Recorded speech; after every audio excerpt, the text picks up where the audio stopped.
Yes, guys, welcome back to my YouTube. So this is the second week of filming into prep. We are 11 weeks out, actually just a little bit under, because we are filming this a little bit later, because I wanted to bring you guys in on a gym session.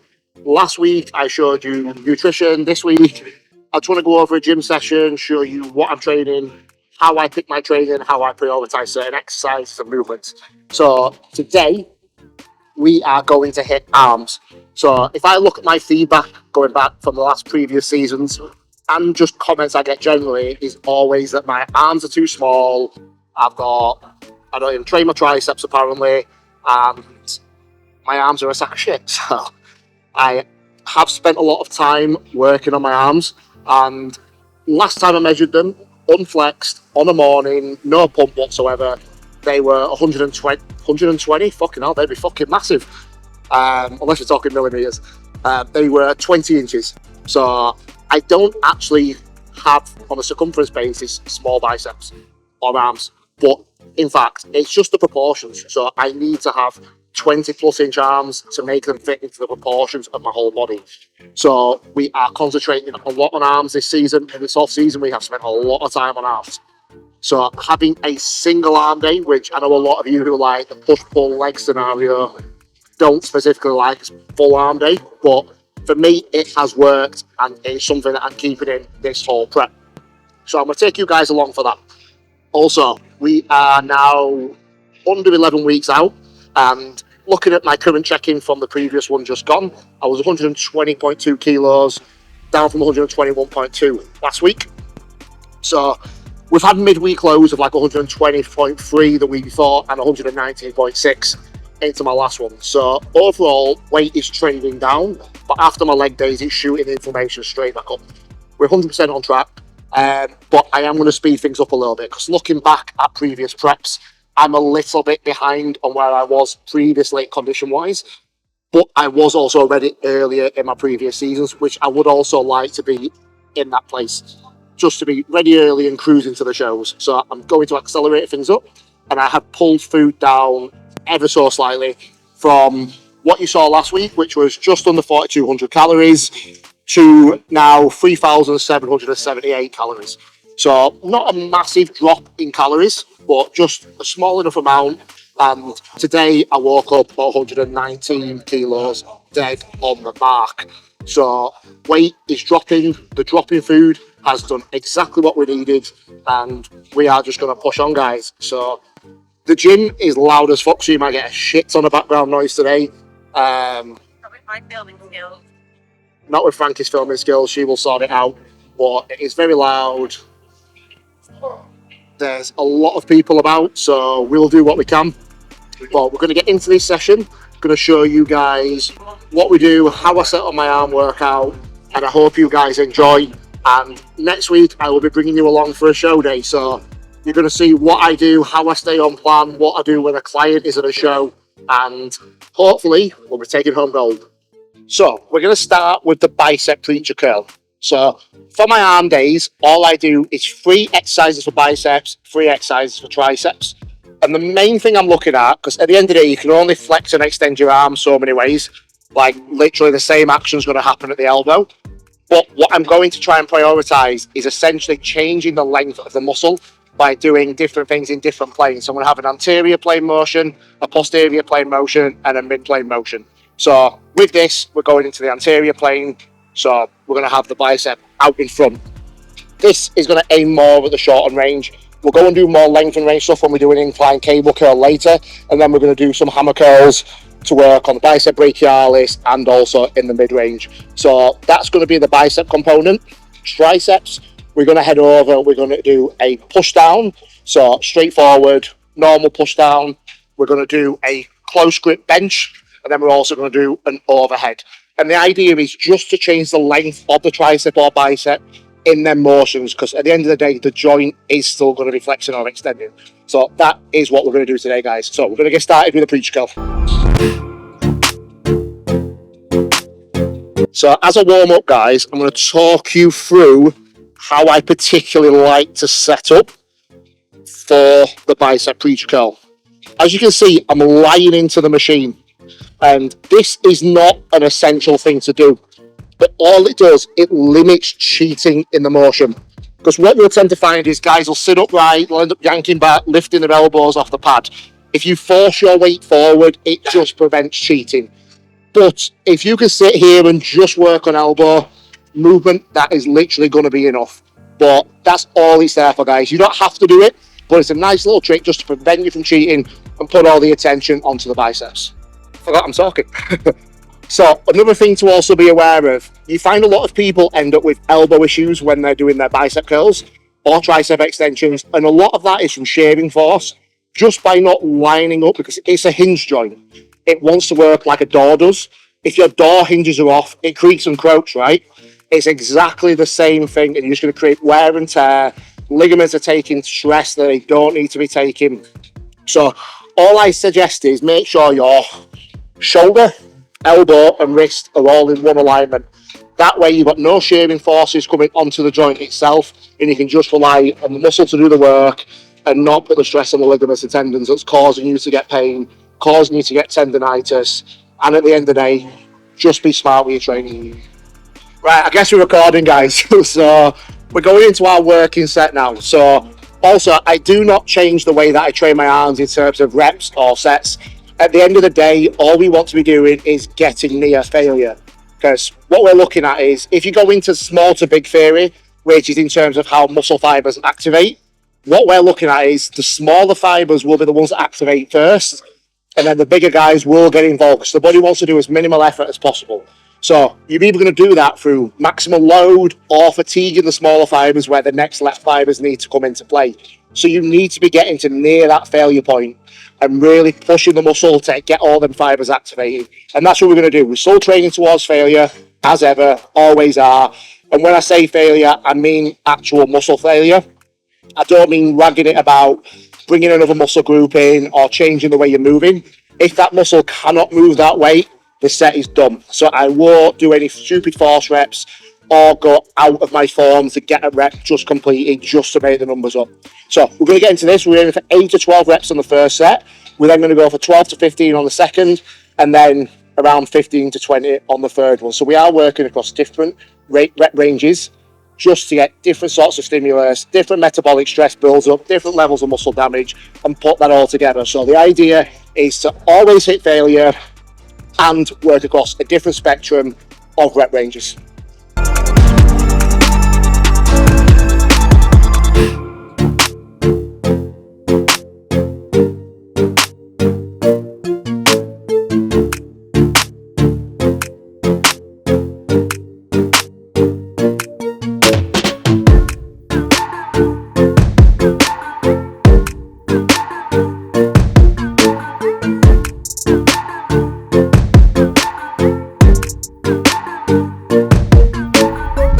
What's that? It's about as far as I go. Are you videoing that?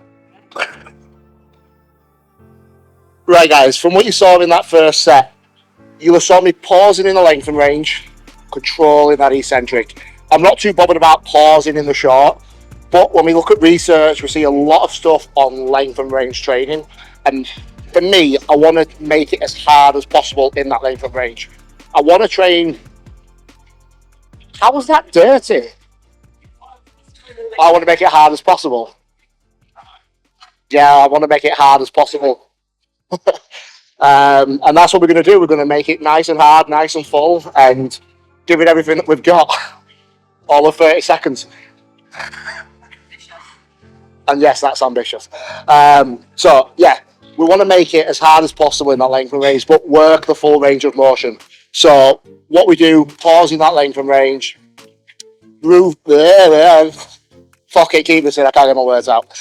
When you pause in length and range, you also lose something that we call the stretch shorten cycle. So coming down with the motion, you're creating elastic energy that wants to rebound up to help you with that concentric movement. So what we do is we pause there. It's also going to help your ligaments and tendons here, guys. So because they do not recover at the same rate as the muscle.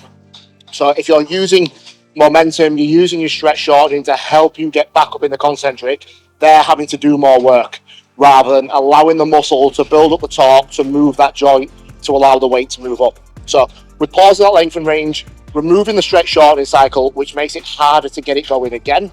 And then we control the eccentric. So the muscle only knows time and tension. So we're going to make it work as hard as possible and make that bicep do the work and make that fucker grow. For the sake. What? I'm allowed to play as well, aren't I? Oh, the big. Right guys, so we've hit the bicep breach curl. We're going to move on to a single arm tricep push down. Come on, get through, you fuckers. Oh, you shy? Come on. I don't know why she's hiding. That's going in the YouTube. That's staying in. Yes.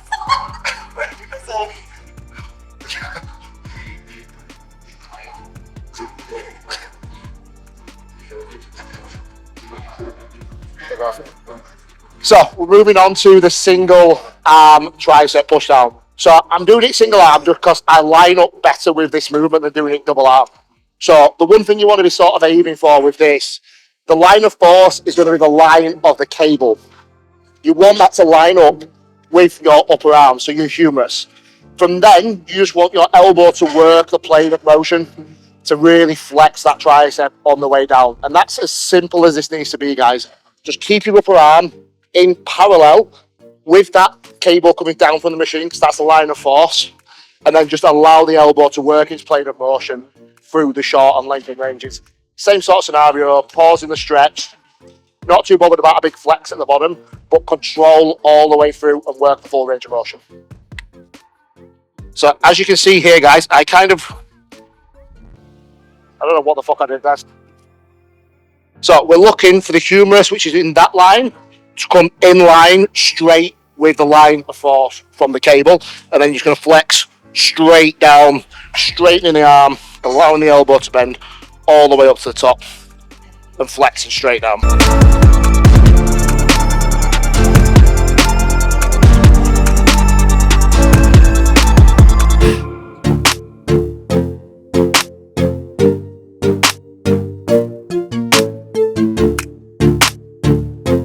So the upper arm should be staying locked in, set.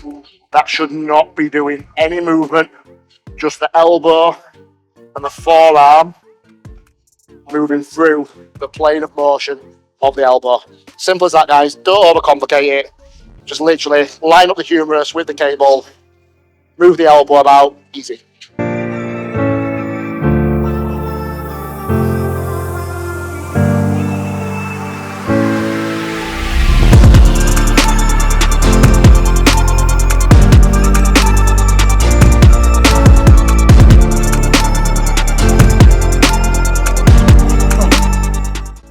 I underestimated that one. Little bit too heavy. We only got 7, but it's only 1 rep short of what I'm aiming for, so not at the end of the world.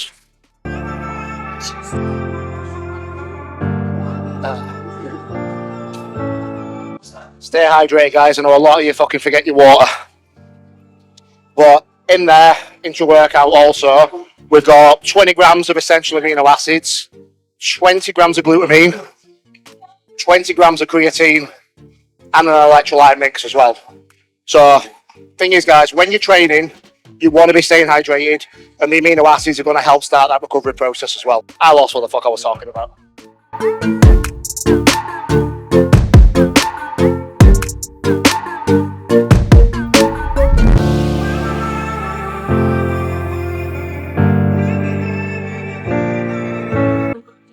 What's that?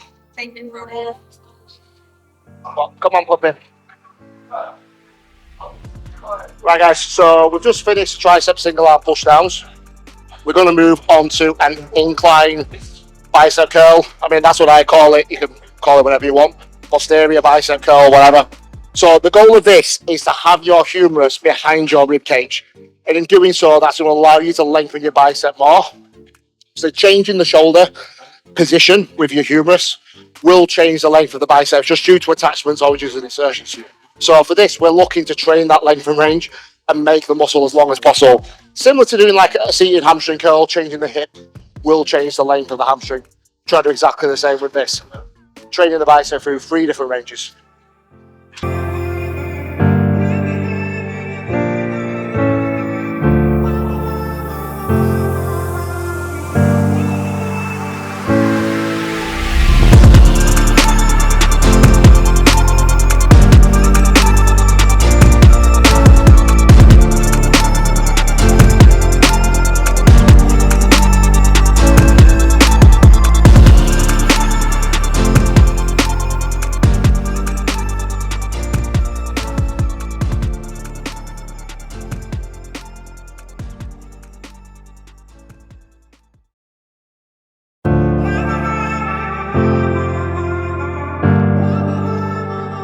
So if you notice, guys, I've got no logbook, nothing with me like that.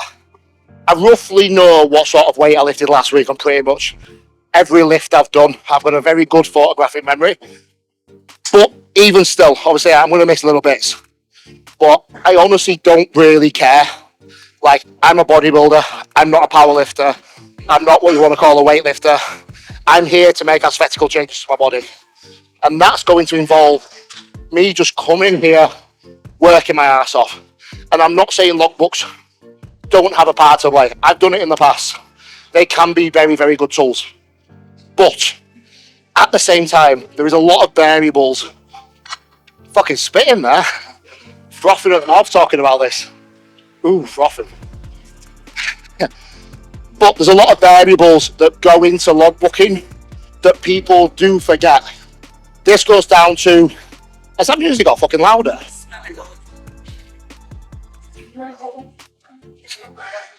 So people don't take into account sleep.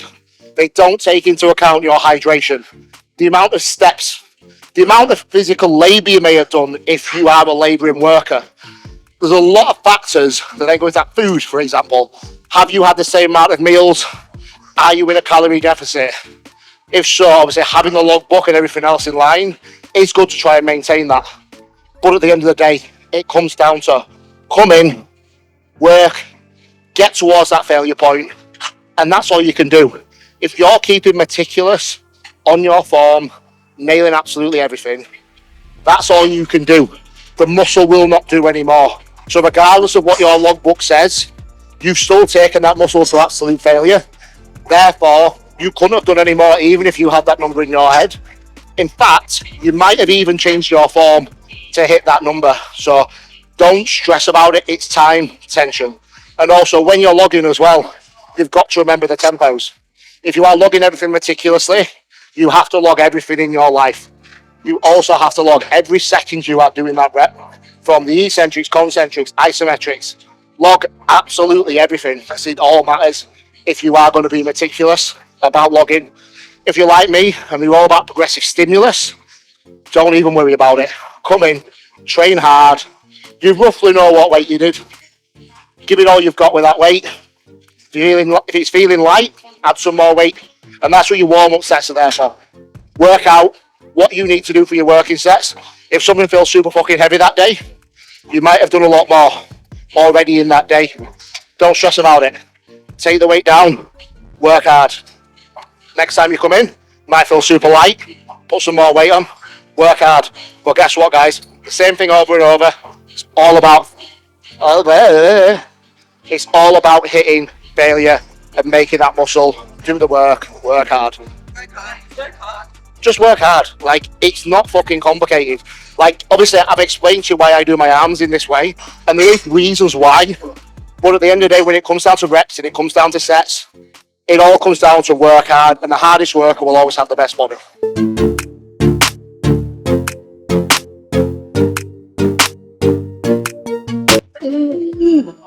So close.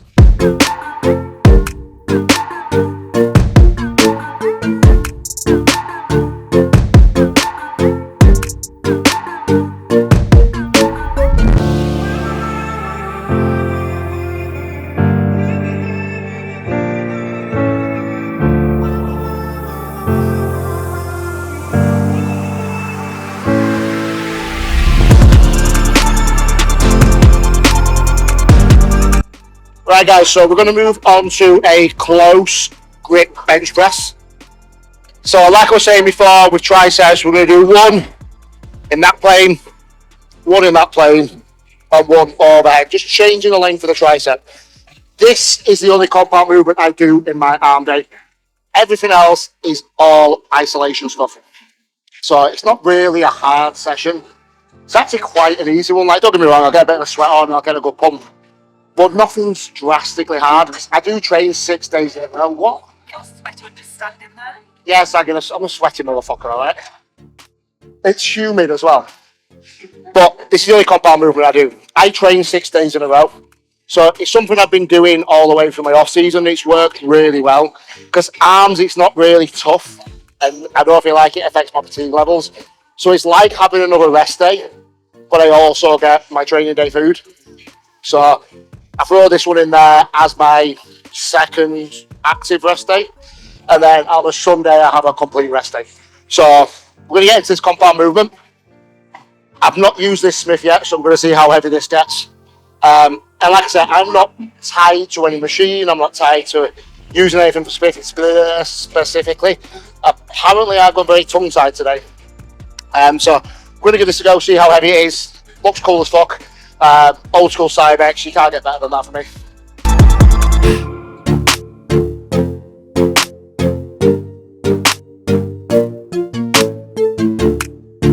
So when doing this exercise, guys, I'm not too fussed about coming all the way down to your chest. I don't know if you can hear me for this music. Ant just keeps turning it up and up and up. I swear he's trying to drown my voice out, but we will overcome it. We will get out there. So when you're doing this exercise, the main focus is on your elbow, not your shoulder movement. So all I'm focused on is getting to that point where your elbows are fully bent. You don't need to come down all the way to the chest. So come all the way down to a fully length position on the tricep, and then drive away and flex the tricep at the top. That's all you need to do, so don't worry about coming all the way down to your chest.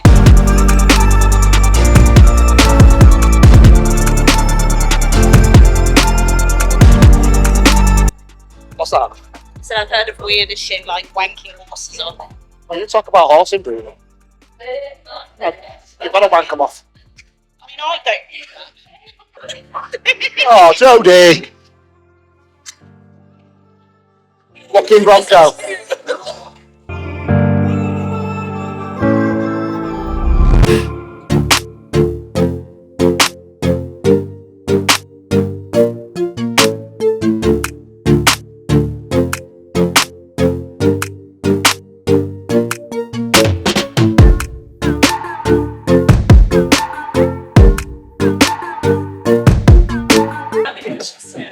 Yeah. I don't want it to be a typical shitty YouTube. That's what I'd rather do. I've got the talking bits in between, but I want the stupid banter we all have in the gym in between as well. Come on. Come on, let's see it. Last time I tried to bench press, I put like 40 kilos into bar. I used to be able to do like 60. I put 40 on and stuff and do it. I haven't trained chest for about 7 years. And you don't need to. Why the fuck women bikini girls are training chest, I have no idea. And then they wonder why they're in figure. Don't get me wrong, I get the argument from like soft tissue areas, physios like that. Yes. Or like a confidence. I get that. But, you know, like, it's possible. It's genetic. Hypothetically, a woman's pushed forward anyway. Your breast tissues are pulling your posture forward. You have a baby, it pushes you forward. Your chest wasn't developed enough to open. Depending on which physio you actually speak to, you can't change your posture. You just specifically stand in a certain way. And you're conscious to stand upright. So all this posture stuff can be... So, walking around with backpack on, that adjusts your posture. But when you stand relaxed, you still go to the same shit anyway. I've spoken to a few physios about it. Like... That's why I have to wear one of those briefs. Sit like this.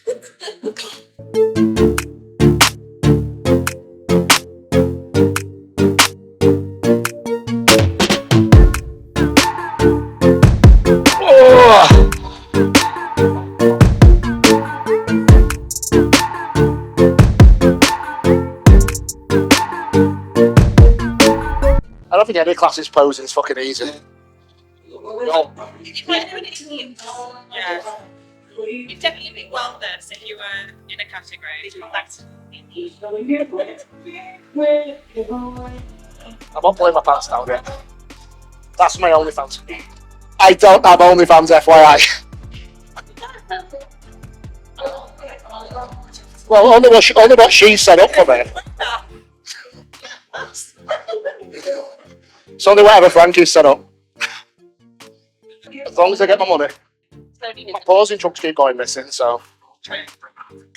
The weird messages I get asked people wanting to buy them. I don't get anything. It's gay guys.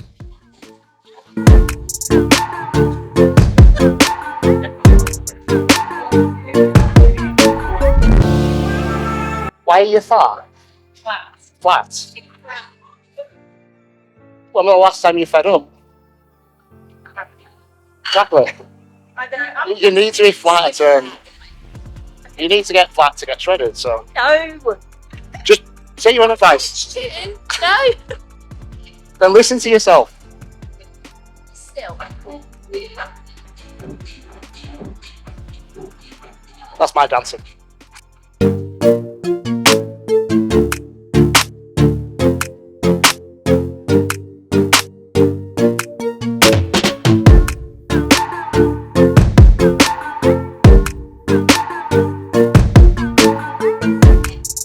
So as you just seen, next we've got bicep hammer curls.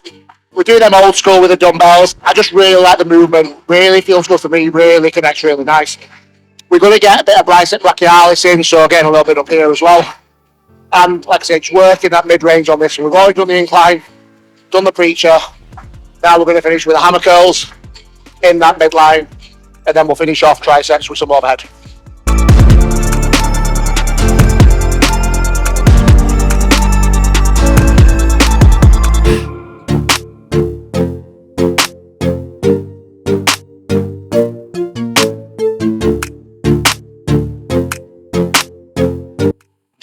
So when doing these guys, one thing to remember, or two things. What you're looking at is you don't want to get momentum and swing it. Try and keep the body locked and just use the elbow.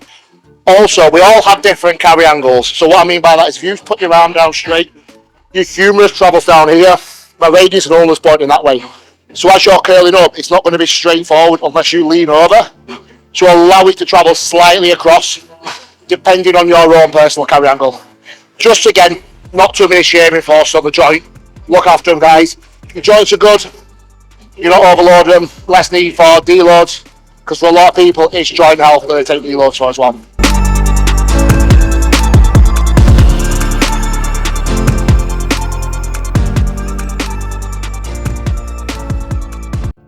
Right guys, last little bit of today, last exercise of arms. So we're going to go cable, tricep, overhead press. Well, I'm going to say press down then, overhead press. So what we're looking is to put the arm over the head, get the tricep into a lengthened position. You can do this lying down, you can do this with the cable how I've got it set, you can do it from the top, whichever, but I find this the easiest way, and also to line up my humerus with the line of the cable, which is the line of the force as well. So I'll stand a little bit low from here. Okay, you always want to get a full stretch, so fully bend that elbow as far as you can and bring it up to straight. And I do separate these out so I can straighten and flex my tricep a little bit more.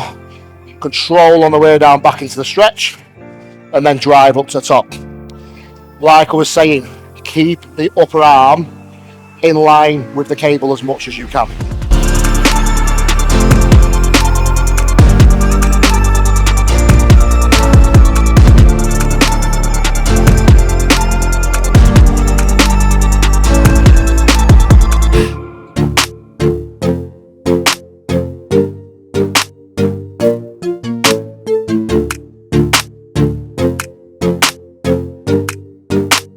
Apparently I'm getting recruited for different jobs today, apparently. Who the fuck's got my CV? Do I look like I need a job? Yeah. You're in the gym at 4 o'clock. Yeah, so my clients got all their check-ins done this morning. Done a couple of in person. Getting my training done.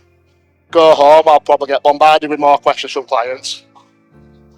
Consultations probably coming through, so yeah, on that, guys, I am taking on clients. So if you are interested, I do cap my client base just to make sure that I can get as much product worth to every client as possible, because I have 24/7 contact.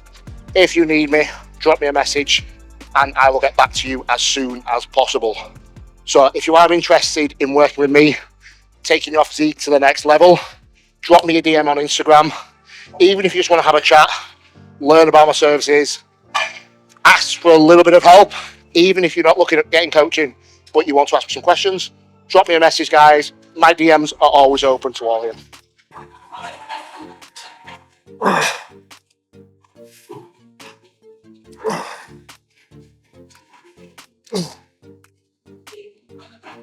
So I just mentioned a little bit then about capping my client intake, and I just wanted to kind of touch on something we're seeing a lot of coaches neglecting. And what they're generally doing is they're taking on 100, 200 clients, and they just can't keep up with that workload, especially if you're an athlete yourself. So for me, I actually cap my client base at 50. I don't want any more, because I want to be able to give every single client as much worth of a product that I can give them, from check-ins to availability to talk, seeing them in the gym in person if they're local to me, if they're abroad, if I'm in that country, come and train with me. I like clients to come and train with me as well. I know I'm solo today, but this was just a quick arm session. But I want to be able to give clients as much worth as possible. And if I go above 50, while also running my own apparel, which obviously fully wearing, if you need anything off there, guys, also head over. I'll put my discount code in the links below. On top of that, and also doing some in-person work, I just can't keep up to that volume, as well as being an active bodybuilder myself. So I cap it there. I'm not greedy. And to be honest, I only want to make enough to be able to keep doing this so I can help more and more people down the line, guys. So all I want to do is say out there, guys, don't take on too much. Don't take the value of your product down to get more quantity. Make sure your product is as top quality as possible and take it as far as you can take it. If you're not an active bodybuilder anymore, of course, you can take on more. But trying to fit your full training in, trying to be an active athlete takes up a lot of your time. It is a full-time job in just eating, training, sleeping, getting all of that in. So you can't do too many clients, guys. So simple as that. So guys, that is a wrap to my YouTube this week. Obviously, you've not seen any food, you've not seen anything else. I just want to bring you guys some opening bits, show you how I sort of train. I've shown you my diet. I've told you what my check-in sort of was this morning. Not this morning, what I did this weekend. The changes that I've made going into this week with the food drop. And I'm keeping you guys up to date on that process. If you want any update videos, any updated pictures of where I am on my current check-ins, I'm posting them to my Instagram every Saturday, so you can follow along, see what I'm currently looking like, see my progress, and also filling you guys in with the changes that I'm making. But this will just give you a deep dive into my training, clients, doing shows. Like I said, next week we have Izzy hitting the stage, which by the time this comes out, she will be off the stage and hopefully, like I say, winning gold. It's her first ever show. We're not going into her first timers. She is natural, and I'm not going to put any pictures up of her yet because I want you guys to see the finished product. But we are going to show you how I prepare for shows in terms of sorting all my food out, travelling down there, getting my cardio in before I go, and also keeping in touch with Izzy as we go, so I can make sure she's peaked to perfection, and then I'll be there with her in the morning to make sure the show day goes smooth. So I'll be showing you guys exactly how we do it, what we do, and keep on track. So catch up next week. I'm going to say peace out for now. Keep hitting your goals, keep smashing your sessions, keep eating the food that you should be eating, nothing more, nothing less, and I'll see you guys next week. Peace out.